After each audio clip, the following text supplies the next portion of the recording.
목사님 소개 감사드립니다. 작년 여름에 이렇게 와서 수련회 때 제가 말씀 전했는데요. 그 모든 세대가 한꺼번에 이렇게 수련회를 하고 또 오늘 교회가 다음 세대를 위해서 정말 그 초점을 맞춰서 이렇게 나아가는 모습이 참 인상적이었습니다. 항상 좀 이렇게 저를 처음 보신 분도 계시죠.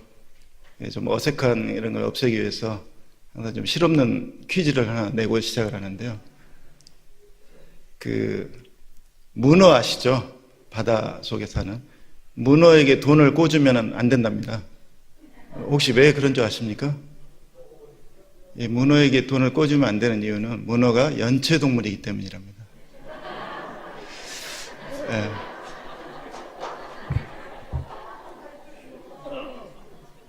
네. 잘 이해가 안 되신 분은 이따 끝날 때 제가 알려드리겠습니다. 저 오늘 강의 주제는 원래 이제 제가 이제 창조과학회에서 함께 하고 있는데, 창조와 진화 부분은 다음번에 이재만 선교사님이 오시더라고요. 그래서 이재만 선교사님이 정말 우리 창조과학회에서 가장 강의 잘하시는 좀 첫 손가락에 꼽히시는 분이거든요. 그래서 정말 또 여러분이 많은 분들이 그랜드 캐니언 또 하나님께서 그 노아의 홍수 현장을 직접 또 가는 프로그램, 탐사 프로그램 있다고 들었습니다. 그래서 오늘 사순절 기간이고 또 얼마 있으면 고난주간 또 부활주일 이렇게 있는데, 제가 꼭 해보고 싶은 것은 이 십자가, 예수 그리스도의 십자가 고난과 의학에 대해서 한번 살펴보도록 하겠습니다. 여기에 이제 이 책을 하나 소개를 해드리는데요. 다음 화면 좀 보여주시도록 하겠습니다. 제 소개를 하면은, 저는 이제 고등학교 때까지 예수님을 몰랐습니다.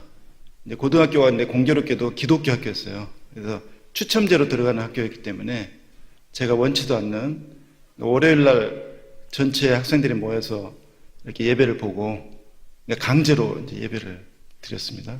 그 다음에 일주일에 한 번은 또 교목 선생님이 들어오셔서 성경 시간이 따로 있었습니다. 그래서 저는 그때만 해도 이제 기독교와 성경은 인간들이 다 만들어 놓은 것이다, 다 조작된 것이다, 그런 생각을 했습니다. 그래서 저는 이제 일단 대학을 가야 인생에 성공할 수 있다, 뭐 보통 하는 생각이죠. 그래서 너무나 그 예배 드리고 성경 그 교육 받는 시간이 좀 무의미하게 이렇게 생각이 됐습니다. 간혹 좀 이제 간증을 하러 이제 오신 분들이 있었는데, 그런 분들을 아주 극적으로 이제 어떤 병 고침을 받는다든지 이런 간증을 들으면서, 저것은 인간이 어떤 정신력이 극대화되었을 때 저런 기적이 나타날 수도 있다, 그렇게 생각을 했습니다. 그러다가 이제 저는 이제 대학에 대해서 고등학교 때만 해도 교복을 입고 다니고 굉장히 억눌린 그런 생활을 했었는데, 이 교회를 다니게 된 계기는 이제 대학교 때 대학을 다니면서 처음에는 대학에 대해서 굉장히 많은 기대를 가졌습니다. 대학에 가면 모든 문제가 다 해결돼요. 고등학교 때 사실 공부하면서 너무나 공부하기 싫었는데 꾹 참고 인생에 성공하려면 이 정도는 참아야 된다, 그런 마음을 갖고 이제 공부를 했다가 모든 답답한 것은 대학교 가서 해결을 하자, 이제 그렇게 모든 숙제를 대학교로 미뤘습니다. 그러다가 이 대학생이 된 뒤로 뭐 많은 그 동아리나 이런 내 인생에 이제 하나뿐인 인생을 좀 소중하게 살아봐야 되겠다, 그래가지고 여러 가지 그 동아리를 막 찾아가지고 활동을 하게 됐습니다. 근데 한 달 정도 하니까 이상하게 그 패턴이 너무나 비슷한 거예요. 그러니까 모여서 만났을 때는 아주 신나게 놀다가 집에 돌아올 때는 너무나 허무한, 이런 식으로 내 대학 생활이 다 마치고 또 내 인생이 이런 식으로 흘러가는가, 그런 좀 어떤 대학 생활에 대해서 가졌던 기대감이 많이 사라지게 됐습니다. 이제 만나는 이제 선배들한테 한번 물어봤어요. 선배는 어떤 인생의 계획을 갖고 있냐. 그러니까 그런 거 생각하지 말고 인생을 즐겨라, 뭐 이런 얘기를 하더라고요. 근데 저는 점점 인생을 즐길 수가 없었습니다.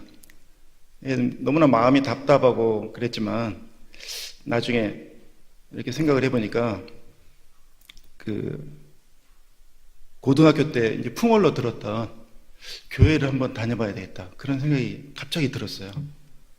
왜 그런 생각이 들었냐면은 이 학교 가려고 이제 버스를 기다리고 있는데 저도 모르게 그 대학 입시 그 시험, 그러니까 저희 때는 이제 그 시험 봤던 너무나 그 중요한 시험이지 않습니까? 그 시험을 치르면서 너무나 그 다급한 마음으로 저도 모르게 기도를 했던 기억이 났어요.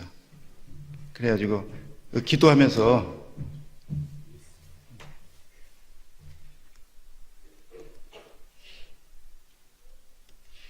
차분하게 하십시오. 제가 빨리 그 어떤 기도를 했냐면, 하나님, 당신이 있는지 없는지는 모르겠지만 내가 대학 가는 게 너무나 소중하니까 대학을 내가 재수 안 하고 바로만 갈 수 있다면 내가 꾹 참고 1년 동안 교회를 다니고 성경을 한번 읽어보겠습니다 하는 어떤 좀 그 제의를 했습니다, 제가. 그런데 나중에 생각해보니까 제가 그 한 번만에 대학을 붙었고 또 이렇게 대학생이 돼서 이제 갑자기 그런 생각이 나더라고요. 그 사람이 화장실 갈 때 마음하고 나올 때 마음하고 다르다. 그래서 스스로 좀 부끄러운 생각이 들었습니다.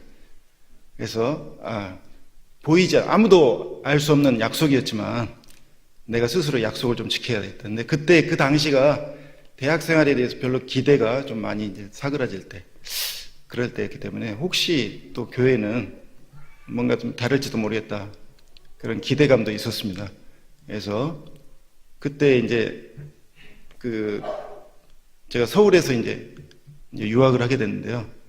그 다녔던 그러니까 그 집에 이모 집에서 바로 옆에 있는 이제 교회가 하나 있었습니다. 그 교회에서 대학부가 조그맣게 이제 막 독립이 됐어요. 그 교회 대학부 전도사님이 아주 간절하게 정성스럽게 말씀을 준비해 오시고 또 수가 몇 명 안 됐습니다. 그러니까 제가 꾸준히 나가니까 얼마나 이뻤겠어요. 정말 믿음이 있는 줄 알고 이렇게 했는데 저 마음속으로 저는 1년만 꼭 참고 다니겠다, 그런 마음이 있었기 때문에 제가 무슨 일이 있어도 쭉 다니게 됐습니다. 그런데 어느 날 그 전도사님이 그런 말씀을 해주셨어요. 잠언 3장 잠언에 보면은 너는 마음을 다하여 여호와를 의뢰하고 내 명철을 의지하지 말라. 너는 범사에 그를 인정하라. 그리하면 내 길을 지도하시리라. 그래서 그 예로 너라는 작은 그릇으로 하나님이라는 큰 그릇을 담을 수 없다, 그런 얘기를 해주셨어요. 근데 저는 그게 아주 선명하게 그 예가 그날따라서 와 닿았습니다. 항상 저는 스스로 좀 교만해가지고 나는 좀 스스로 좀 똑똑하다, 그런 생각을 갖고 있었거든요. 나는 세상을 어느 정도 좀 알고 있다.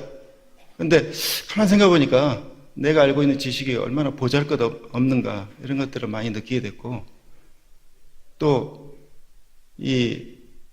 내 지식으로 하나님을 알려고 했다는 게 얼마나 좀 어리석은 시도인가, 이런 것들을 처음으로 좀 생각을 하게 됐습니다.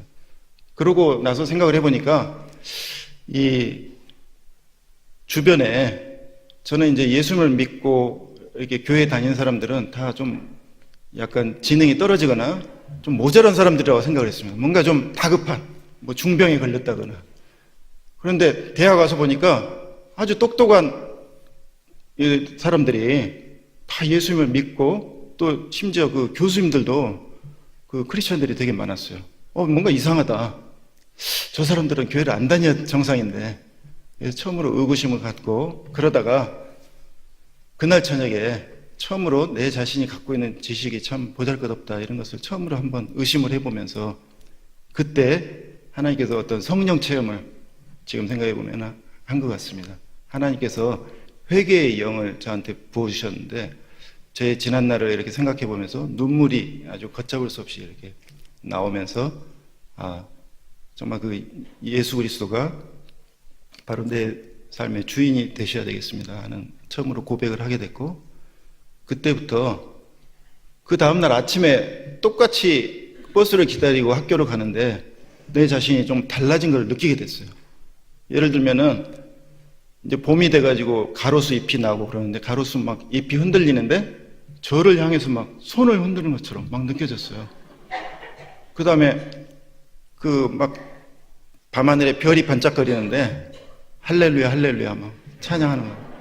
뭔가 제가 좀 이상해졌죠. 근데 다른 분들 간증을 들어봐도 상당히 비슷한 어떤 자연이나 이런 것들이 색다르게 와닿고 이런 것을 많이 느끼게 됐습니다. 그래서 정말 내가 또 결정적으로 달라졌다 이런 걸 느낀 것은 도서관에서 1학년 때는 이제 시간이 많이 남지 않습니까? 1학년 빈 시간에 도서관을 가가지고 성경을 처음으로 이제 읽는데 그 전에는 성경이 세계적인 베스트셀러라 해가지고 그렇게 읽으려고 애를 썼는데 도무지 이해가 되지 않는 거예요. 마치 거대한 커튼이 쳐진 것처럼 도무지 이해가 되지 않았습니다. 그런데 그날 이후로 성경을 읽는데 성경 말씀이 정말 꿀송이처럼 달다. 이런 게 참 느껴지게 됐습니다. 그래서 이미 시편 말씀에 다 있더라고요. 그래서 저는 대학 1학년 때 대학 1학년 때부터 성경을 정말 많이 읽었고 한 20번 가까이 성경을 읽었던 것 같습니다. 그래서 정말 그 대학교 때 읽었던 성경 말씀이 가장 인생에 큰 자산이 되는 것을 느꼈습니다. 그리고 또 미국의 이제 연구원 생활을 하면서 미국의 NIH에서 거기서 세계적인 학자들이 교회 워싱턴 지구촌 교회를 다녔는데요. 거기에 있는 세계적인 학자들이 이 창조과학 스터디하는 모임을 한번 만들어보자 해가지고 저도 이제 참여를 해서 하게 됐는데 거기서는 주로 여러분 네이처 사이언스라는 그 과학 저널 들어보셨죠? 세계적인 저널입니다. 거기에 나와 있는 진화론이라는 파트가 꼭 있어요. 이볼루션. 이제 평상시에는 자기 분야만 읽고 이제 다른 부분은 잘 안 읽는데 그 부분만을 집중적으로 스터디하는, 그러니까 서로 다른 학문 분야 사람들이 모여서 하다 보니까 정말 그 네이처나 사이언스 그 쟁쟁한 저널에 진화론 부분은 얼마나 엉터리라는 것을 알게 됐어요. 그래서 참 의구심을 가졌죠. 왜 이런 엉터리가 이 증거도 모호한 것들이 과학 저널에 실릴 수가 있을까? 알고 보니까 그 이유가 있었습니다. 왜냐하면은 그 네이처나 사이언스의 편집진들이 진화론에 완전히 좀 편향돼 있다. 편견을 가지고 있었습니다. 그래서 그런 것들을 이제 그 이유를 알고 정말 한국으로 돌아오는데 너무나 마음이 무거웠습니다. 많은 사람들은 네이처나 사이언스에 진화론 부분이 나오면은 이게 과학적인 사실로 아는데 그게 아니라 너무나 거짓이다. 그리고 또 하나님의 창조가 이 과학은 하나님의 창조를 너무나 뒷받침하고 있다. 이런 것들을 같이 스터디를 하면서 한국에 올 때 정말 물론 제 자신의 그 전공 일하는 것도 바쁘지만은 제가 잠잠해서는 안 되겠다. 만일에 제가 잠잠하면은 하나님이 이 돌들로 소리치리라 하는 그런 하나님의 어떤 음성을 제가 느끼게 됐습니다. 그래서 제가 또 대전은 그 세계적인 과학 도시지 않습니까? 하나님께서 대전으로 인도를 해주셨고 이 대전에서 많은 과학자들 또 크리스찬 과학자들과 이렇게 교류를 하면서 하나님의 창조를 이렇게 증거하게 되었습니다. 화면 준비되었습니까? 네. 오늘은 이제 사순절 기간이어 해서 제가 꼭 한번 이 부분들을 여러분과 한번 나누고 싶었습니다. 십자가와 의학입니다. 다음 화면요. 순서는 책 소개, 그리고 왜 십자가는 잔인한 형벌인가, 예수 그리스도의 고난, 또 마지막으로 왜 예수님은 십자가를 지셨는가, 이런 부분을 좀 과학적인 측면에서 한번 접근을 해보겠습니다. 다음 번요. 여러분 혹시 이 책 들어보신 적 있으신가요? The Case for Christ. 영어 리 스트로벨이라는 저자인데요. 우리말로 하면은 우리말로 번역됐습니다. 예수는 역사다. 영화로도 나왔습니다. 혹시 이 영화 보신 분 한번 손 들어 보실래요? 몇 분 계시네요. 이 책이요. 다음 번요. 전 세계적으로 1,400만 부가 팔렸습니다. 어마어마하죠. 100만 부만 팔려도 뭐 밀리언셀러로 해야죠. 대단하잖아요. 네, 다음 번요. 이 책 내용을 간단히 소개를 해드리겠습니다. 이 화면은 영화에 나오는 것을 캡처를 제가 했습니다. 이 리 스트로벨이라는 저자가요. 이분은, 예, 다음 번요. 너무 작죠. 밑에 걸 제가 이제 말씀드릴게요. 예일대학교, 미국의 하버드 예일대학교 있지 않습니까? 굉장히 명문 대학인데 예일대 로스쿨을 졸업했습니다. 그리고 시카고 트리뷴이라는 그 시카고에 있는 아주 영향력 있는 그 신문사의 법학 전문 기자로 들어갔습니다. 이분의 취재 방식은 뭐냐면 넘기지 마시고요. 직접 그 현장에, 사건 현장에 가서 항상 발로 뛰는 그런 전문 기자였습니다. 그리고 항상 어떤 사건이 있으면은 찬반 양쪽이 있지 않습니까? 양쪽을 다 만나봅니다. 다 만나봐서 심층 인터뷰를 해서 객관적인 항상 데이터를 독자들한테 제공을 해주는 그런 전문 기자였습니다. 그러니까 상당히 과학적인 접근을 하는 사람이죠. 그래서 1981년에 UPI 기자상이라고 상당히 그 분야에서는 중요한 그 기자상을 받은 저널리스트입니다. 네, 아주 똑똑한 사람이죠. 네, 다음 번요.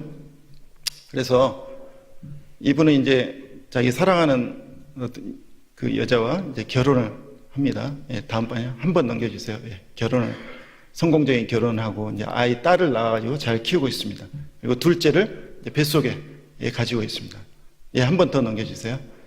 그리고 이제 회사에서도 상을 막 계속 받으니까, 중요한 상들을 받으니까 승진을 합니다. 뭐 아주 행복한 가정이죠. 그래서 저 화면은 이제 상을 받고 굉장히 이제 흐뭇해하는 그런 모습입니다. 다음 번요. 그래서 기념으로 한 번 더 넘겨주세요. 이제 가족들끼리 모여서 그 동네 레스토랑에서 저녁 식사를 하는 모습입니다. 한 번 더 넘겨주세요. 근데 그 딸아이가 한쪽 그 홀 식당 벽에 있는 지금 저 사탕, 코인 넣고 이렇게 사탕 뽑는 그런 기계 있지 않습니까? 거기 이제 뽑다가 다음 번요. 질식을 합니다. 먹고. 그래서 순간적으로 완전히 질식해가지고 얼굴이 막 창백해지고 말을 못 하는 거예요. 그러니까 그 부모가 놀래가지고 막 의사를 찾고 앰뷸런스를 빨리 불러달라고 합니다. 예, 다음 번요. 질식 사고가 일어납니다. 순간적으로. 예, 다음 번요. 그래서 사람들이 식사를 하다가 갑자기 그냥 깜짝 놀라게 됐습니다. 다들 막 어찌할 바를 모르고 너무 뭐 당연하지 않습니까? 다음 번요. 사람들이 막 모여들었는데 마침 한 번 더요. 한 번 더 넘겨주세요. 예. 마침 근처 테이블에서 식사하고 있던 어떤 흑인 여자분이 달려와가지고 이 아이를 응급조치를 해가지고 이 사탕을 토해놓게 만듭니다. 그래가지고 이 아이가 극적으로 살아납니다. 그러니까 정말 그 짧은 순간에 이 아이는 생과 사를 넘나드는 그런 체험을 하게 됩니다. 다음 번요. 그래서 이 부모가 얼마나 그 흑인 여자분이 고마웠겠습니까? 근데 알고 보니까 그 흑인 여자분은 간호사였어요. 아주 베테랑 간호사였습니다. 그래서 그 간호사를 찾아가가지고 너무 고맙다고 인사를 하고 있는 장면입니다. 근데 이 간호사가 그런 얘기를 하는 거예요. 내가 실은 그 레스토랑에는 잘 안 가는데 그날따라 하나님께서 그 식당에서 식사를 하라는 강한 그런 어떤 느낌을 받았다. 그래서 이렇게 한 생명을 구하게 된 것에 오히려 감사한다. 이런 얘기를 했어요. 그러니까 그 부모가 굉장히 이 젊은 부부는 전혀 무신론자거든요. 전혀 예수님을 믿지 않고 오히려 과학과 데이터를 믿는 사람들입니다. 그런데 이 간호사를 만나보니까 너무 마음이 따뜻하고 참 좋아요. 그래서 이 여자분은 다음번 넘겨주세요. 이 여자분이 그 시카고의 윌로우 크릭 처치라고 아주 좋은 교회가 있습니다. 그 교회 출석 교인이었는데 한번 교회에 나가보지 않겠냐 권유를 받게 됩니다. 그래서 예의상 자기 생명의 은인이니까 예의상 이제 교회를 출석을 합니다. 그래서 남편도 한번 나가봐요. 근데 남편은 워낙에 무신론자이기 때문에 좀 거부 반응이 있어서 한 번 나가고는 안 나갑니다. 근데 이 아내는 교회 분위기가 너무 좋아가지고 계속 교회를 다니게 됩니다. 예, 다음번요. 그래서 교회에 출석을 하고요. 다음번요. 근데 이제 이 남자는 부인이 계속 교회를 다니는 것이 못마땅했어요. 너무 당연하지 않습니까? 자기는 기독교는 어떤 사람들이 만들어낸 것이, 필요에 의해서 만들어낸 것이다. 만드는 그 종교다. 그렇게 생각을 했기 때문에 더 이상 그 아내가 열심히 교회 다니는 것을 원치 않았어요. 그래서 이제 그만 나가라. 이제 그 생명의 은인에 대한 접대는 끝났다. 딱 그럽니다. 근데 이 부인은 아니다. 그 교회 다녀보니까 뭔가 있는 것 같다. 나는 그 교회를 계속 다니고 싶다. 이렇게 좀 의견 충돌을 하게 됩니다. 예, 다음번요. 그래서 남편은 이 부인을 설득을 해요. 예, 다음번요. 죄송합니다. 그래서 이제 이 부인은 계속 교회를 출석을 해가지고 예수님을 믿게 됩니다. 지금 이 장면은 다음번요. 한 번만, 예, 침례, 세례를 받게 됩니다. 이 호수에서 전 교인들이 보는 데서 물에 들어갔다 나오는 신앙 고백을 하게 되는 거죠. 예, 한 번 더 넘겨주세요. 이 남편은 멀리서 이렇게 못마땅한 표정으로 지켜보고 있죠. 예, 못마땅하게 지켜. 왜냐하면 이제 부인을 뺏겼다고 생각을 해요. 부인이 참 착한 부인이었는데 항상 자기한테 이렇게 순종하고 또 격려, 지지를 해주는 부인인데 저 신앙 문제만큼은 부인이 완전히 자기 의견을 벗어나 버린 거예요. 네, 한 번 더 넘겨주세요. 그래서 이 부인은 오히려 남편을 위해서 이제 예수님이 영접하고 남편을 위해서 기도합니다. 저 구절이 어딘가를 찾아보니까, 예, 한 번 더 넘겨주세요. 에스겔서 36장 26절입니다. 혹시 보이세요? 같이 한번 읽어볼까요? 시작.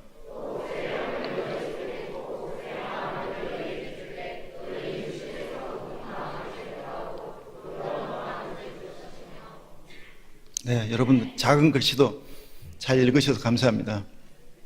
그러니까 에스겔서 저 말씀 보통 우리가 흔히 기도할 때, 아니 그러니까 그 중보 기도할 때 잘 사용하지 않는 말씀이에요. 저 말씀 여러분 꼭 기억하십시오. 참 좋습니다.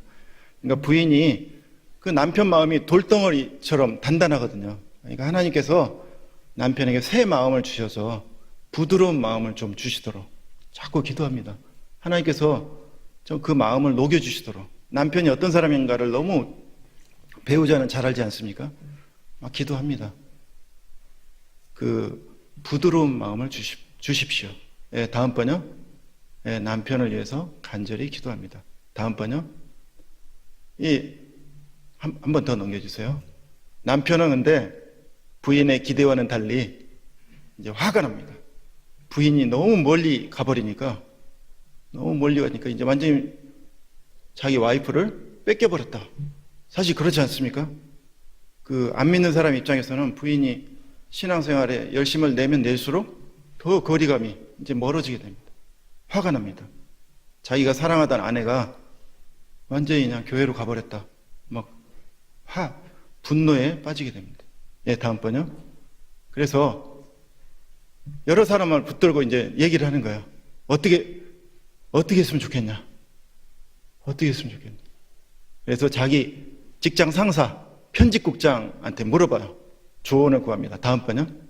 네, 조언을 구해요. 그러니까 편집국장이 하는 말이 기독교의 핵심이 뭐냐면은 예수님의 부활이라고 합니다. 부활. 그래서 부활이라는 급소를 공격을 해야 된다. 당신이 부인을 살리려면은, 건지려면은 부활을 깨지 않으면은 당신 부인은 돌아올 수 없다 얘기를. 그러니까 이 리 스트로벨이 이제 공공이 생각을 합니다.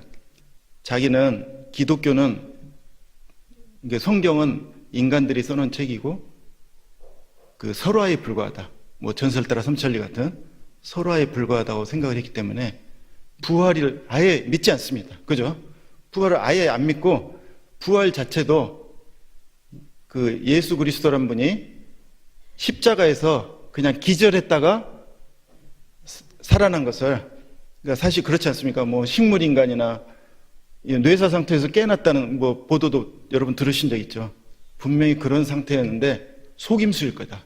이렇게 자기는 예측을 하고 부활 이전에 십자가의 예수 죽음에 대해서 자기는 파헤쳐야 되겠다. 이 사람은 철저하게 증거 위주로 또 과학적인 취재를 자기는 생명처럼 아는 사람이라고 그랬죠. 예, 다음 번요. 그래서 자기 서재에다가 워룸을 이렇게 이제 화이트보드를 놔두고 거기다가 이제 사건, 여러분 형사들이 이제 취재할 수사를 시작할 때 이렇게 사건을 다 이렇게 재구성하지 않습니까? 그런 기법으로 이 사람이 이제 전문가니까 그런 쪽으로 이제 지금 이제 시작을 합니다. 다음 번요. 예, 조사를 시작을 합니다. 다음 번요. 예, 다음요. 이 사람은 철저하게 과학의 바탕으로 둔 이 조사를 예수 그리스도의 죽음에 대해서 죽음과 부활에 대해서 접근을 하게 됩니다. 다음 번요. 예, 다음요. 그리고 수많은 객관적인 이미 객관적 그 어떤 입증이 된 그런 자료들을 수집하기 시작합니다. 수많은 자료들. 또 직접 방문을 합니다. 직접 방문해서 그 고고학 전문가라든지 또 저분이 그 리스트로벨이요. 그 객관적인 조사를 하는데 이제 법의학 전문가. 그러니까 의학에도요. 요즘에 이제 그 국가수라고 여러분 아시죠? 그러니까 범행 현장에 여러분 이제 영어로 하면 CSI죠. CSI가 출동을 해가지고 그 뭐 지문이라든지 핏자국 이런 것들을 과학적인 증거를 수집해서 그것으로 역으로 사건을 재구성해서 범인을 잡는 겁니다. 과학적으로. 그러니까 이 사람들은 철저히 선입견을 배제하고 그 과학적인 증거만을 좀 그거 가지고 신뢰를 합니다. 근데 이 법의학 전문가들이 만나가지고 뭘 물어보냐면 예수 그리스도의 죽음이 십자가에서 죽음이 정말 가능한가 사실인가를 캐묻습니다. 다음 번요. 네, 하나 더 넘겨주세요. 피에르 말벳이라는 근데 의외로요 많은 의사들이 또는 법의학 전문가들이 예수 그리스도의 십자가와 부활 사건에 대해서 의외로 많이 연구를 했고 거기에 대해서 책을 많이 냈다 이런 것을 알고 놀라게 됩니다. 리스트로벨 이 기자가. 다음 번요. 예를 들어서 피에르 말벳이라는 이 의사가 있는데 이분은 이제 외과 의사입니다. 외과 의사니까 뭐 수술을 엄청나게 많이 한 사람이죠. 근데 개인적으로 십자가의 그 예수님의 죽음 십자가에 대해서 십자가형에 대해서 연구를 많이 합니다.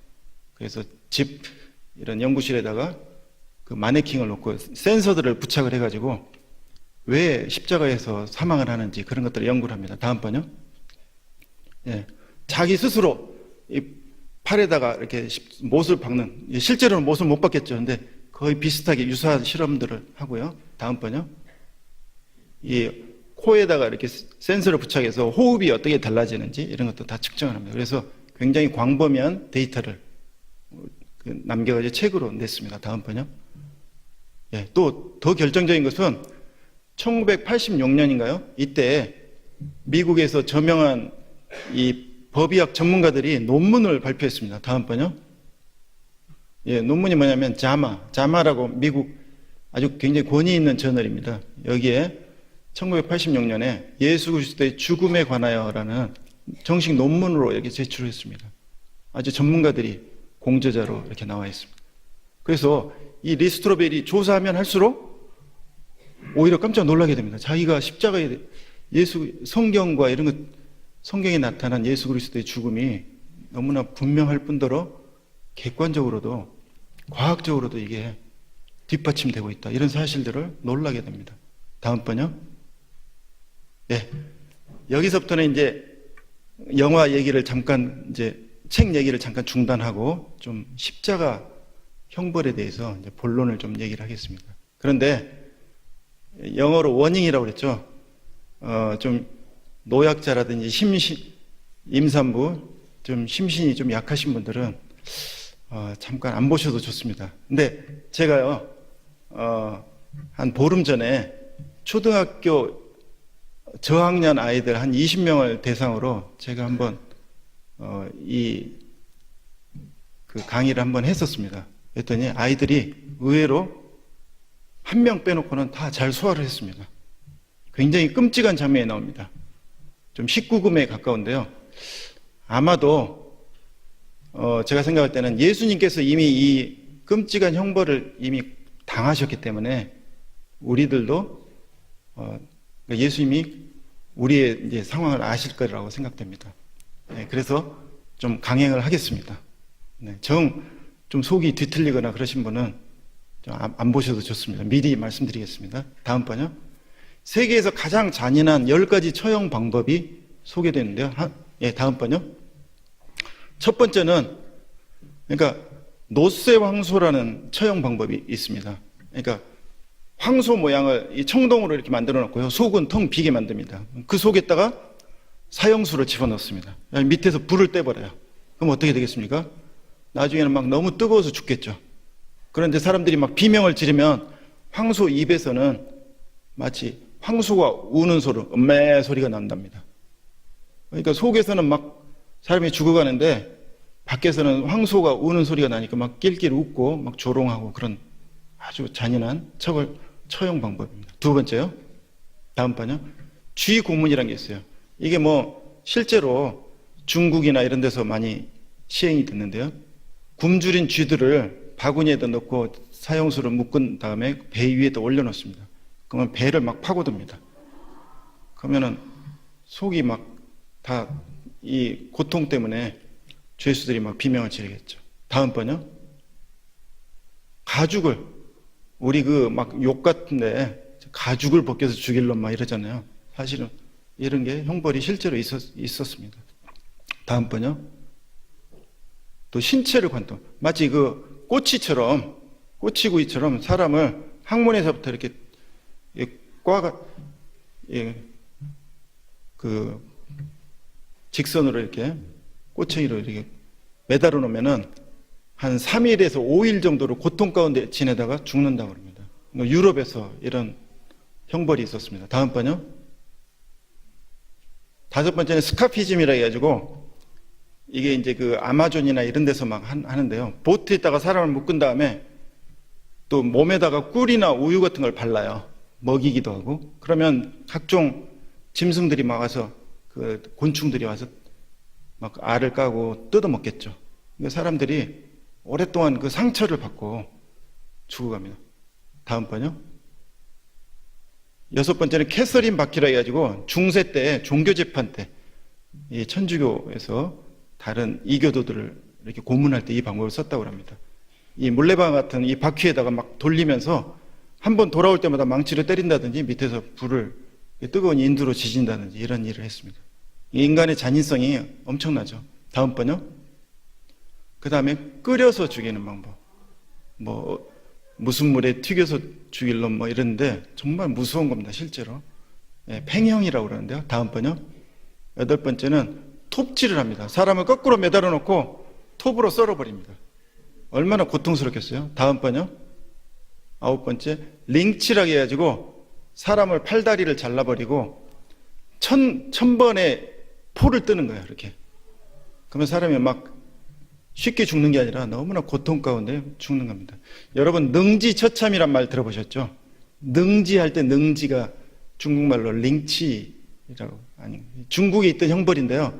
너무 잔인해서 선교사들이 건의해서 1905년에 그 폐지가 됐다고 합니다. 이 사형제도가. 능지처참. 그런 말을 함부로 우리가 쓴다는 게 얼마나 참 무서운 일인가 하는 걸 생각했습니다. 자, 열 번째 한번 해주세요. 열 번째가 바로 십자가형입니다. 여러분 참 의외죠. 십자가형은 우리 십자가를 보면은 되게 하도 많이 보니까 고상하고 뭔가 우아해 보이기까지 합니다. 그 제가 아는 어떤 분이요, 그 여자 연구원이 보니까 목에가 십자가 목걸이를 하고 다녀요. 그래서 교회 다니세요? 그러니까 자기 교회 안 다닌대요.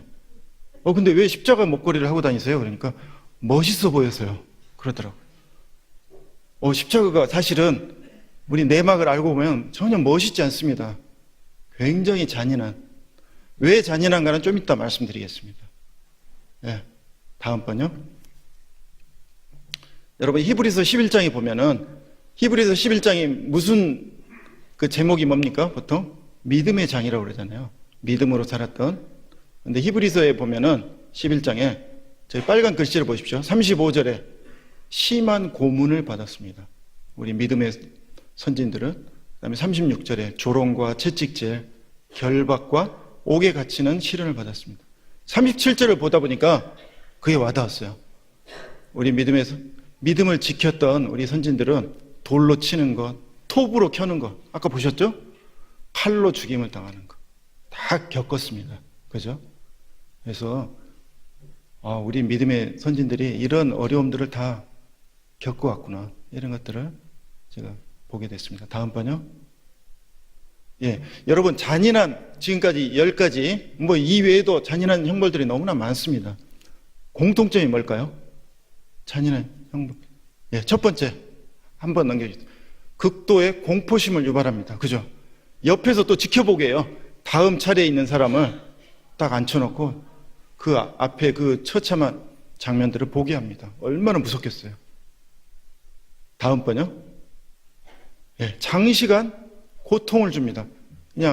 그래서 1980년대 들어서요, 유엔에서 협약을 맺었어요. 고문 방지, 또 그 사형 제도에 대한 국제 협약을 맺어가지고, 이제는 사형을 시킬 때는 아주 짧은 시간에 사형을 집행을 하도록 되어 있습니다. 고문을 하지 않습니다. 다음 번요. 예, 또 이 10가지 잔인한 형벌들에 보면은 옷을 다 벗겨가지고 극도의 수치심을 줍니다. 여러분, 이 반대는 어떻습니까? 그 에덴 동산에서 아담과 하와가 범죄했을 때 가장 먼저 했던 일이 뭐예요? 그냥 자기 그 옷을 먼저 만들었던 거죠. 수치를. 인간의 어떤 본능과도 같아요, 이게. 그런데 그 죄인들을 처형할 때 옷을 다 벗김으로써, 그러니까 예수님도 십자가상에서 옷을 다 벗겨버렸잖아요. 그리고 막 조롱을 받았죠. 얼마나 속으로 정말 그 수치심을 받았겠습니까? 예, 다음 번요. 그러면 십자가에 매달리면 왜 사람이 죽느냐, 이런 걸 한번 보도록 하겠습니다. 다음 번요. 십자가가 아까 세계 10대 잔인한 형벌 중에 하나라고 했죠. 처벌 방법. 근데 십자가형이 고대 로마로부터 1980년대 아프리카에도 존재를 했었습니다. 아프리카 그 부족들이 그 다른 그 부족들하고 싸우면서 포로를 잡으면 이렇게 십자가 처벌을 했다고 합니다. 그러니까 어떻게 보면 최근까지도 있었던 방법입니다. 그런데 로마에서 처음에 십자가형이 나올 때는 식민지 사람들을 공식 처형하는 방법이었다고 합니다. 로마는 법치 국가였지 않았습니까? 법치 국가였는데, 그러니까 식민지 사람들이나 또 노예들이나 또는 아주 그 극도의 그 흉악범들, 이런 사람들을 대상으로 십자가 처벌을 했다고 합니다. 그러니까 로마에서는 자기 본토 사람들, 로마 시민권을 가진 사람들은 이 십자가형을 안 했습니다. 다음 번요. 예를 들면은 여러분, 스파르타쿠스라 해가지고요, BC 71년, 그러니까 로마 시대 때 그 로마에서 노예들이 반란을 일으켰습니다. 그래가지고 로마의 그 중심가에 이 반란을 일으켰던 이 노예들을 전부 다 십자가 처형으로 이렇게 하고 있는 모습입니다. 그러니까 그 맨 왼쪽에 보시면은 마차가 지나가고 있죠. 마차 바퀴가 보이죠? 사람들이 막 보면서 경각심을 갖는 거죠. 노예들의 그 주인 입장에서는 가장 두려운 게 뭐겠습니까? 노예들이 도망가는 거죠. 폭동을 일으키거나. 그러니까 여기에 아주 강력한 이런 잔인한 처벌을 하는 겁니다. 다음 번요. 예, 한 번 더요. 이 키케로라고 이 로마의 석학이 있습니다. 이 로마에서 석학이 이 기술한 걸 보면은 십자가 형벌은 노예들에게 가장 비참하고 고통스러운 형벌이다, 이렇게 기술을 해놨습니다. 예, 다음 번요. 대상이 누구라고요? 예, 노예들입니다. 자기네 로마 시민권을 가진 사람한테는 십자가 형벌을 하지 않았습니다. 다음 번요. 성경에도 보면은 예수님이 누구와 함께 처벌을 받았냐면 강도 둘입니다. 이 강도들은 보나마나 아주 흉악한 극형에 받을 그런 그 강도들이었습니다. 그러니까 이 강도들하고 똑같이 예수님은 취급을 받았죠. 예, 다음 번요. 이 십자가형의 절차가 있는데요. 예, 쭉 넘겨주세요. 첫 번째는 채찍질 넣는 겁니다. 채찍질은 뭐냐면은, 예, 두 번째, 예, 넘겨주세요. 십자가에 못 박고요. 세 번째, 다리를 부러뜨립니다. 다리 골자. 크루시 프랙처라 해가지고. 예, 네 번째, 창으로 찔릅니다. 이게 보면은, 하나의, 여러분 십자가에 못 박는다 그러면은, 십자가에 못만 박는 걸로 끝난 거 아닙니다. 이게 하나의 패키지로 돼 있어요. 처음에는 채찍질하고요. 두 번째는 십자가에 못 박고, 세 번째는 다리를 부러뜨리고, 네 번째는 창으로 완전히 찔러서 이 죽음을 이제 확인합니다. 그래서 채찍질의 의미는 뭐냐면은 아주 잔인하게, 심하게 채찍질을 해가지고 몸에서 막 그 출혈이 엄청나게 막 됩니다. 그래서 죄수를 쉽게 말하면 반 죽여놓습니다. 완전히 그냥 저항 의지를, 누가 십자가에 달리려고 하지 않겠어요? 막 반항하거나 막 탈출하려고 하지 않겠습니까? 그러니까 채찍질 할 때 이미 선열이 낭자하게, 유혈이 낭자하게 막 반 죽여놓고요. 두 번째는 십자가에 못 박고, 세 번째는 다리를 부러뜨린 이유는 죽음을 앞당기는 겁니다. 좀 이따가 설명하겠습니다. 네 번째는 창으로 이제 폐하고 심장을 완전히 찔러가지고 죽음을 확인하는 절차가 있습니다. 이 네 가지가 십자가에 못 박는 절차라고 볼 수가 있습니다. 다음 번요. 예, 채찍질을 이제 하나씩 보겠습니다. 채찍질은 나무 기둥에다 묶어놓고 옷을 다 벗긴 다음에 나무 기둥으로 묶고, 아주 건장한, 우리 조선시대도 있지 않았습니까? 뭐 백정 해가지고 특정한 계급들이, 전문가들입니다. 채찍질을 하는데, 예, 다음요. 예, 저 채찍질을 당하면은 피부가 다 찢어져 버려요. 다 찢어져 버리고 출혈과, 엄청난 출혈과 통증과, 심하면은 이 통증과 출혈 자체로 그러니까 쇼크 상태로 빠지게 됩니다. 다음 번요. 로마의 채찍은 어떤 규격화되어 있어요. 이 가죽 끈에다가 이 납덩어리, 아주 그냥 삐죽삐죽한 납덩어리나 동물 뼈들을 이렇게 달아놓습니다. 왜 달아놓을까요? 막 살점을 후벼 파라고 이렇게 해놓습니다. 다음 번요. 예, 실제로 영화 패션 오브 크라이스트 이렇게 보셨죠?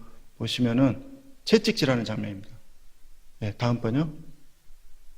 예, 채찍질이 끝나면은 완전히 그냥 온 몸에서 피투성이가 돼버립니다.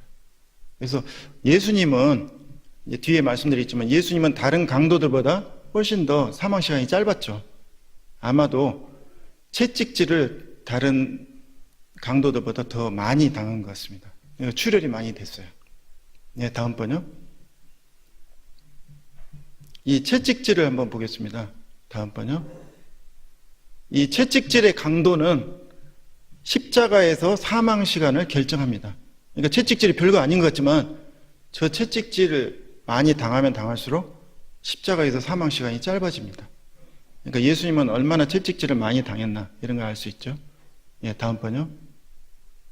그 다음에 이 유세비우스라고 해가지고 예수님 당시에 역사학자가 있습니다. 이 사람들의 그 공식 기록에 의하면 채찍질을 심하게 당하면요, 어느 정도냐면은 그 내장과, 그러니까 피부가 완전히 터져버려가지고 내장과 장기가 튀어나올 정도로 될 수도 있다.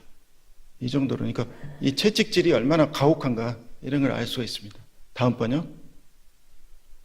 그리고 이제 이 십자가를 지고 예수님께서 한 1km 정도를 이렇게 간 걸로 보이는데, 언덕길을 가잖아요. 이 십자가가 크게 가로 기둥이 있고 세로 기둥이 있습니다. 근데 합치면은 그 무게가 135kg이 넘습니다.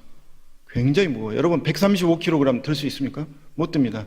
그러니까 대개는 어떤 식으로 하냐면은, 그 세로 기둥은 십자가를 그 현장에다가 이렇게 딱 설치를 합니다. 세로 기둥을 전봇대처럼. 그 다음에 가로 기둥 무게가 한 60kg 정도 됩니다. 여러분 그 쌀 20kg 포대 한 3개 정도 이렇게 들면은 그 십자가 가로 기둥 무게 정도 됩니다. 이걸 들고 예수님이 가십니다. 그러니까 온몸이 피투성이가 된 상태로 그 무거운 무게를 짊어지고 이제 언덕길을 가시는 거죠. 그러니까 얼마나 비틀비틀하시죠? 그러니까 대신 십자가를 지게 하는 그런 기록이 있습니다. 그리고 이제 그 십자가에는 오른쪽에 보면은 죄판이라고 해가지고 이렇게 있습니다. 그래서 3개 국어로 이렇게 되어 있습니다. 히브리어, 헬라어, 라틴어. 그러니까 히브리어, 라틴어, 히브리어, 라틴어, 그리스어. 네. 세 언어로 이렇게 다 죄를 기록을 해놓습니다. 근데 사실은 예수님의 죄는 없었죠. 그죠? 네, 다음 번요. 십자가의 모양은 그 당시 로마의 십자가의 모양은 굉장히 다양합니다. 근데 공통점은 다 나무로 이렇게 현장에서 구하기 쉬운 재료로 이렇게 했다는 것입니다. 다음 번요. 예, 여러분 십자가에 발 받침이 있는 경우도 있고 없는 경우도 있습니다. 여러분 십자가에 발 받침이 있으면 사형수의 입장에서는 좋았을까요? 나빴을까요? 예, 좀 애매하죠. 굉장히 잔인한 방법입니다. 언뜻 생각하면 발 받침이 있으면 좀 기대고 쉴 수 있지 않나. 좀 이따가 제가 말씀드리겠습니다. 아주 잔인한 방법입니다. 다음 번요. 네, 이제 십자가에 못 박는 것을 이제 설명을 해드리겠습니다. 맨 왼쪽에 보면은 못이 사이즈가 여러분 한 뼘 정도, 한 뼘보다 더 큽니다. 이 못이라기보다는 정에 가깝죠. 굉장히 이 굵은 볼펜보다 더 굵기가 굵습니다. 그리고 한 뼘보다 더. 이것을 손목에다 박는데 보통 우리가 손바닥에 박을 거를 생각하는데 그 당시 기록들을 보면은 손목이 그 8개의 뼈로 돼 있잖아요. 그래서 손목에다가 이렇게 못을 박습니다. 박는데 여러분 이제 그 못을 박는 위치가 굉장히 절묘합니다. 보면은 빨간색으로 이렇게 표시된 게 혈관이잖아요. 우리 이 손목을 이렇게 만져보면 맥박이 뛰는 데가 있어요. 동맥이 막 지나가는 자리입니다. 동맥이 이렇게 가 쪽으로 이렇게 쭉 지나갑니다. 그러면 동맥은 피해가지고 간 가운데도 박죠. 그러니까 못을 박을 때 물론 피는 나지만은 그렇게 동맥을 건드리지 않기 때문에 그렇게 대량 출혈이 되지 않습니다. 그런데 좀 보십시오. 여러분 빨간 아치 말고 가운데로 유심히 보면 노란 뭔가 선이 지나가죠. 그게 뭘까요? 신경입니다. 미디안 너브라 신경이 이렇게 지나가요. 혈관은 건드리지 않으면서 신경은 딱 거기에 못을 박게 됩니다. 여러분 신경을 건드리면 어떻습니까? 치과 치료 받아보신 분 알죠? 신경 쫙 건드릴 때 어떻습니까? 온몸이 그냥 찌릿하지 않습니까? 별로 공감을 안 하신 것 같은데요. 네. 나중에 치과 가시면 한번 꼭 확인하시기 바랍니다. 저는 치과가 너무 무섭습니다. 이게 보면은 여러분 손에 혈관은 건드리지 않으면서 신경만을 물고 정확히 못이 들어갑니다. 파고 들어갑니다. 그러니까 손을 조금만 움직이면 어떨까요? 어마어마한 통증이 온몸이 막 오그라드는 어마어마한 통증이 시작됩니다. 다음 번요. 네. 넘겨주세요. 네. 네. 그 X표 이렇게 된 데가 못이 박힌 데입니다. 아시겠죠? 손목에 이렇게 못이 박혔다. 다음 번요. 여러분 실제로 이 증거가 있습니다. 지금 그 예수님의 수의가 이렇게 보관되어 있잖아요. 튜린의 수의라 해가지고 이게 보관되어 있는데 오른편에 네거티브 이미지라 특수 촬영을 해보면요. 예, 다음 번요. 예수님의 그 자리에 손목 부위가 이렇게 못 박힌 흔적이 이렇게 나오죠. 수의에 이렇게 묻어 있는 걸 볼 수가 있습니다. 그래서 그 예수님이 손목에 못을 박혔을 걸로 이렇게 추정이 됩니다. 다음 번요. 이제 발등을 한번 보게요. 발등에다 못을 박는데 발등은 이제 밑으로 내려가지만 않게 하는 거잖아요. 그러니까 발 받침이 있는 경우도 있고 발에다가 못을 박는 경우가 있습니다. 예, 다음 번요. 예, 발등에다가 저렇게 못을 박습니다. 다음 번요. 예, 한 번 더 넘겨주세요. 예, 발등에다 못을 박는데 발등에 못 박히는 자리를 보면은 발등도 마찬가지로 굵은 혈관이 이렇게 지나가는 자리가 아니라 거기를 피해가지고 못이 딱 박힙니다. 다음 번요. 이번에는 신경 지나가는 자리만 보겠습니다. 노란 게 신경 지나가는 자리예요. 어떻습니까?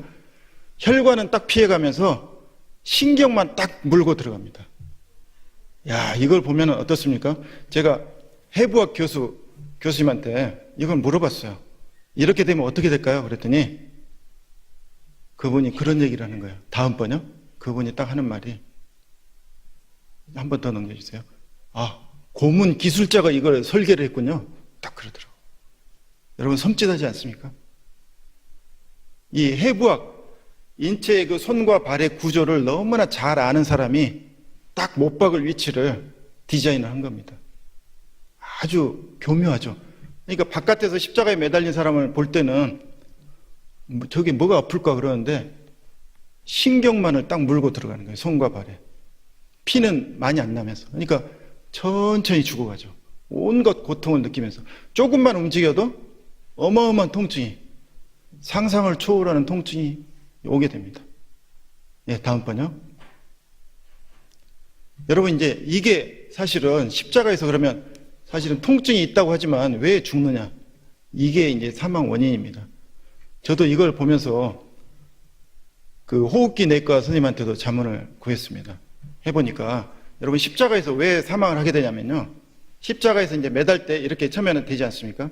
그러면은 어떤 일이 벌어지냐면 가슴이 이렇게 팽창을 하게 됩니다. 이렇게 양쪽에서 잡아당기니까, 그죠? 팽창을 해가지고 숨이 들이마시게 됩니다. 자연적으로.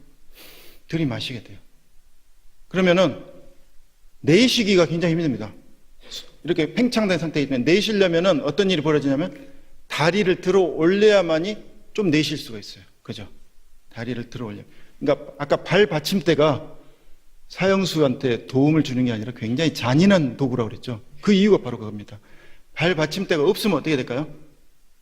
이렇게 심장이 이 공기를 들이마시기가 어려우니까 그냥 순식간에 죽어버립니다.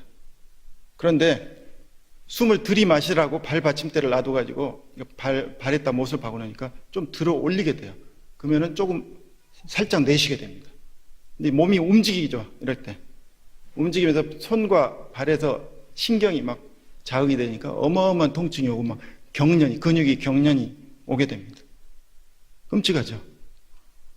그럴 때 여러분 사람이 말을 할 때요. 호흡을 하면서 말을 하잖아요. 근데 숨을 들이쉬면서 말을 하겠습니까? 내쉴 때 말을 하겠습니까? 당연히 내쉴 때 말을 합니다. 여러분 숨을 마시면서 말을 한번 해보십시오. 한번 해보세요. 예, 그렇게 하신 분들은 정말 대단한 슈퍼맨들입니다.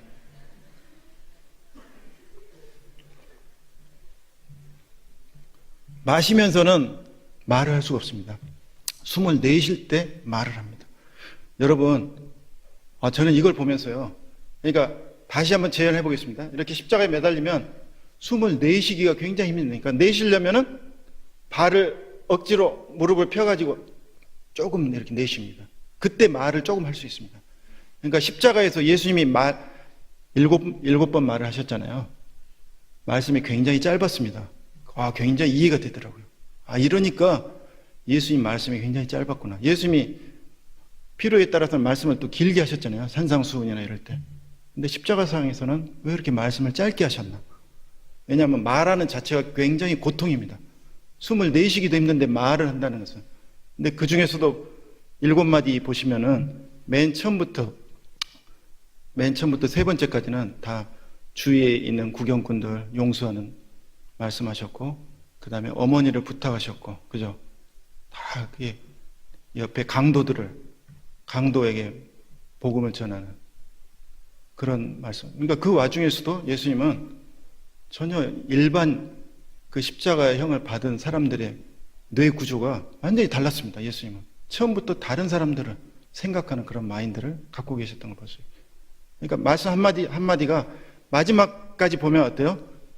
예수님 말씀이 굉장히 짧아지고 다 이루었다. 굉장히 짧은 말 하시고 마지막에는 아버지의 내 영혼을 부탁합니다. 그렇게 하셨. 그러니까 그 상황들을 이렇게 생각을 해보면은 얼마나 그 말하기가 참 어려운 상황인가 이런 걸 알 수가 있습니다. 그러니까 결국은 어떻게 해요? 그러니까 이 십자가 형벌을 디자인한 사람은 정말 악랄한 사탄적인 그 지능을 가지고 있는 사람입니다. 숨을 쉴 때마다 고통을 느끼게. 그죠?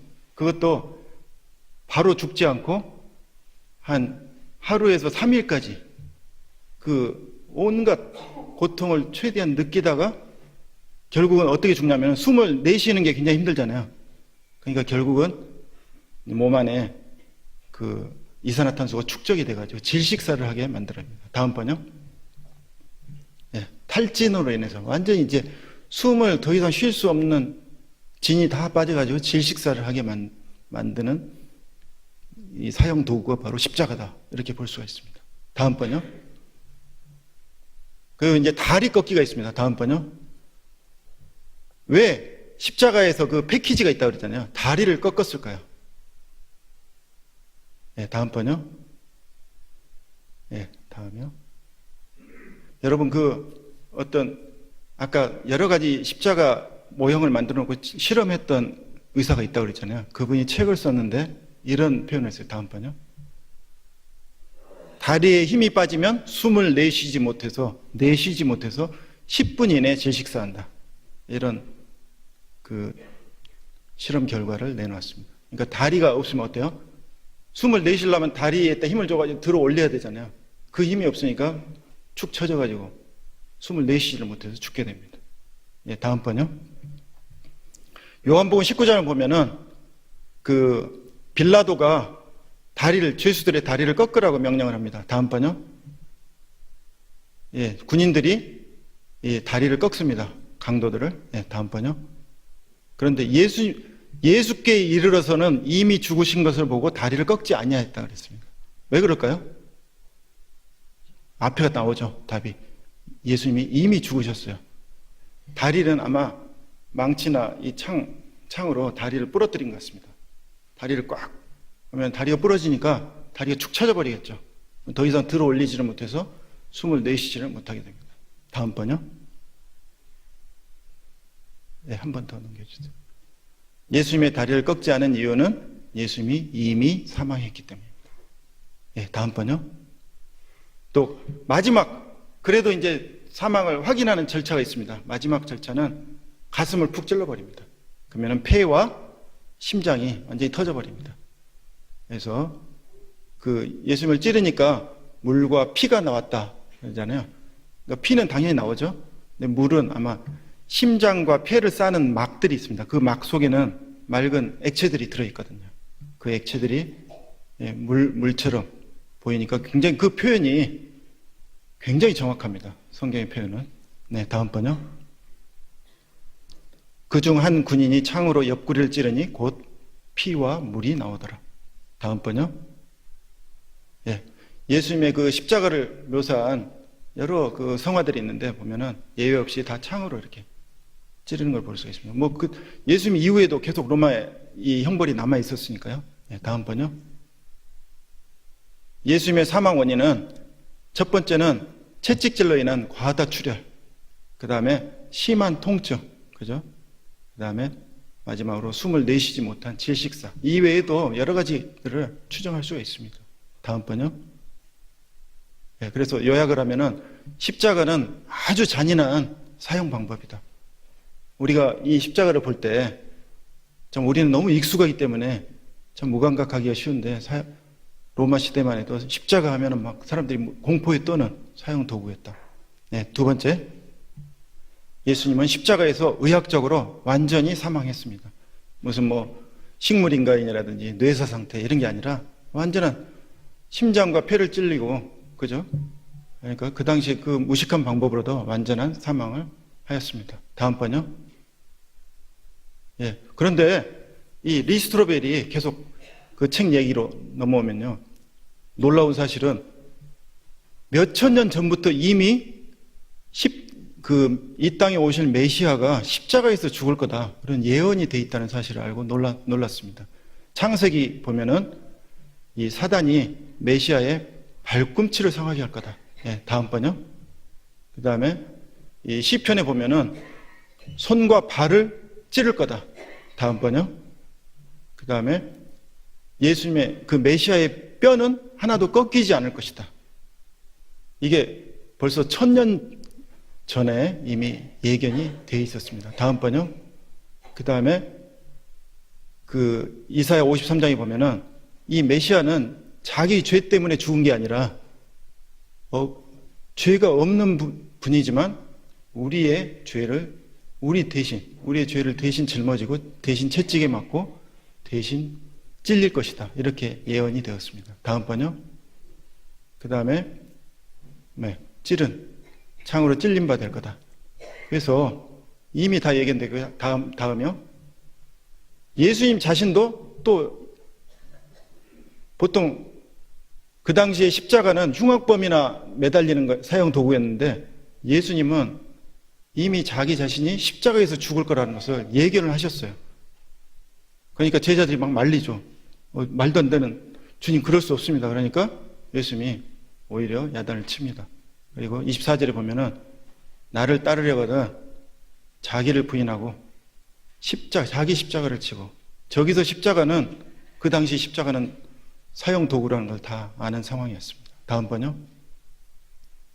그리고 예수님의 7마디 말 중에서 거의 마지막 부분에 다 이루셨다고 했습니다. 예수님은 죄가 어떤 그 당시에 그냥 정치적인 희생양으로서 죽으신 게 아니라 스스로 우리 죄를 담당하시기 위해서 자원하신 거다. 이런 걸 알 수가 있습니다. 그리고 다 이루셨다고 하셨습니다. 다음 번요. 그렇지만 예수님이 다 이루셨다는 것은 죽음으로서만 끝났다면 우리는 알기 어려웠을 것입니다. 예수님이 부활하심으로써. 다음 번요. 십자가에서 완전히 죽으셨죠. 그 다음요. 사흘 후에 빈 무덤으로 발견됐습니다. 다음요. 수많은 사람들이 부활하신 예수님을 만났습니다. 저는 이 시간에 십자가 형벌에 대해서 포커스를 맞췄기 때문에 부활에 대해서는 좀 하지 않겠습니다. 왜냐하면 그거 하려면 또 시간이 많이 필요하기 때문에 혹시 나중에 기회가 된다면 그때 하도록 하고요. 예수님의 부활은 너무나 분명합니다. 다음 번요. 제자들은 부활하신 예수님 만나고 다 그 전엔 도망가 버렸잖아요. 십자가가 너무나 무섭고 예수님에 대해서 실망을 했겠죠. 메시아인 줄 알았는데 굉장히 무력하구나. 근데 그게 아니라 예수님이 부활하셨습니다. 그 못자국과 창자국을 다 간직한 채로 제자들에게 나타나셨습니다. 그래서 제자들은 그 겁쟁이 제자들이 다 순교를 두려워하지 않는 그런 사람들로 변화가 되었습니다. 다음 번요. 지금 누구겠습니까? 도마가 예수님의 그 창자국에 손가락을 넣고 있는 장면입니다. 예수님이 한번 손을 넣어봐라. 다음 번요. 우리 한번 같이 읽어볼까요? 시작.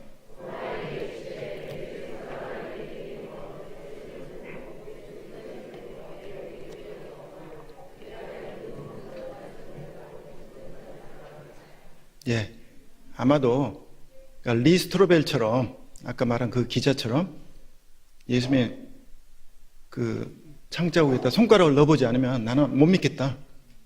사실 그게 어떻게 보면 과학시대를 사는 우리들에게 너무나 정상적인 반응이라고 볼 수 있죠. 다음 번요. 많은 사람들이 부활하신 예수님을 보고 정말 놀라고 변화되었습니다. 다음 번요. 자, 이제 다시 책 얘기로 돌아와서 끝을 맺겠습니다. 리 스트로벨이 정말 수많은 2년 동안을 이 사람이 조사를 했어요. 직접 그 박물관을 가보고 현장을 가보고 사람들을 만나보고 정말 대단한 사람이에요.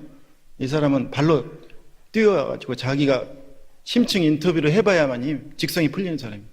수많은 증거를 자기가 수집한 결과 성경에 나타난 예수님이 설화가 아니라 사실이다.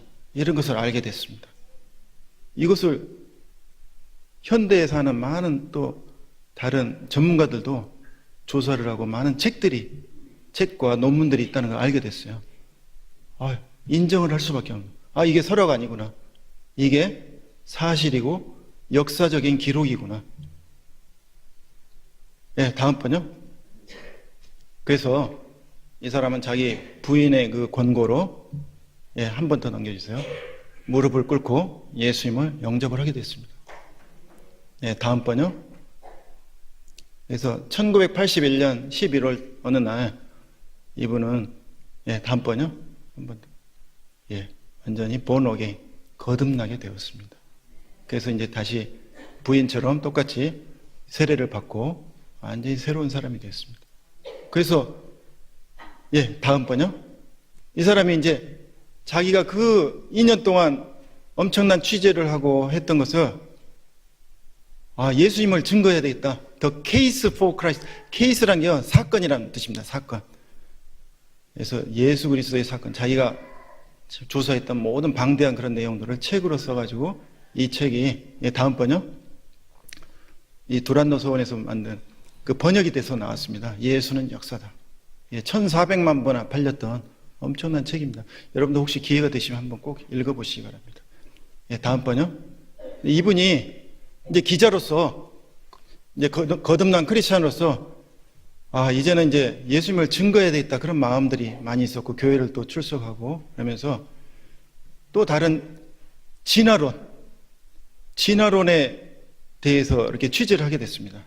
이 진화에 찬성하는 사람들하고 또 반대하는 입장에 있는 사람들하고 아주 그 객관적으로 이렇게 그 전문가들을 만나서 심층 인터뷰를 해가지고 쓴 책이 바로 다음번요. 번역된, 우리말로 번역된 것은 창조 설계의 비밀이라는 책입니다. 약간 좀 어려운 책이에요, 이것은. 그래서 저는 창조학회 회원이어가지고 이 책을 읽고 너무나 감동을 받아가지고 한 10권을 사가지고 막 선물을 해줬습니다. 그런데 한 달 뒤에 만나서 물어보니까 제대로 읽은 사람이 없더라고요. 너무 안타까웠습니다. 정말 이렇게 좋은 책을. 그러니까 예수님을 믿는 어떤 성령의 역사가 있어야만이 이 진화론을 딱 분별할 수 있지. 아무리 이 눈이 가려져 있으면요. 참 분별을 참 못한다. 이런 걸 많이 느끼게 됐습니다. 다음번요. 그래서 리 스트로벨은요. 이분이 나중에는 기자를 그만두고 이제 신학을 목사님이 되셨습니다. 그래서 그 윌로우 크릭 처치에서 전도사 생활을 하시고 유명한 그 세들백 처치에서 이제 부목사 생활을 하시고 지금은 그 휴스턴에서 이제 목회를 하고 계십니다. 그래서 정말 어떻게 보면 인상이 바뀌었죠. 그렇게 날카로운 인상에서 아주 그 인자한 인상으로 하나님께서 외모도 이렇게 변화시켜 주셨습니다. 다음번요. 마지막. 자, 하나님께서는 왜 이렇게 잔인한 이 십자가, 세계 10대 정말 악랄한 처형 방법이라고 그랬는데 이것을 감당을 하셨을까요? 다음번요. 그것은 요한복음 3장 16절. 하나님이 세상을 이처럼 사랑하사 독생자를 주셨으니 이는 그를 믿는 자마다 멸망하지 않고 영생을 얻게 하려 하심이라. 여기 세상 대신에 자기 이름을 넣어보시면 딱 맞습니다. 하나님이 그 죄도 없으신 그 메시아가 우리를 위해서 우리가 감당해야 될 저 십자가를 예수님이 대신 지셨습니다. 다음번요. 마지막 슬라이드입니다. 이거 한번 같이 읽어보겠습니다. 시작. 그 몸으로 우리 죄를 담당하셨으니 이는 우리로 죄에 대하여 죽고 의에 대하여 살게 하려 하심이라. 그가 채찍에 맞음으로 너희는 나음을 얻었나니. 예수님이 바로 우리 대신에 이게 십자가를, 물론 십자가의 의미는 참 많이 있습니다. 가장 기본적으로는 우리 죄를 대신해 주셨고요. 또 우리가 또 예수님을 따르면 자기 십자가를 지고 날마다 제 십자가를 지고 나를 따를 것이니라 예수님께서 말씀하셨습니다. 그래서 우리는 정말 그 예수님의 십자가를 항상 감사하면서 부활 이전에 십자가가 있었습니다. 그리고 이 십자가의 고통은 부활의 영광으로 드러났습니다. 우리 혹시라도 이 중에 예수님을 잘 믿지 못하는 분이 있으면 이 리 스트로벨처럼 정말 마음에 의심만 하지 말고 직접 한번 정면 돌파해 보십시오. 모든 과학적인 증거들이 성경을 지지를 하고 있습니다. 성경은 몇천 년 동안 그 믿지 않는 사람들의 증오를 견뎌 온 책입니다. 정말 의심만 하지 말고 직접 예수님의 그 창자국에 손가락을 한번 넣어 보십시오. 저는 한번 정말 과학적으로나 모든 객관적인 데이터들로도 이 성경이 정말 앞으로 창조주 하나님을 분명히 드러낼 것이다. 모든 과학은 이 과학의 주인이 바로 하나님이시다. 이런 것을 드러낼 날이 올 것이라고 저는 확신합니다. 예, 감사합니다.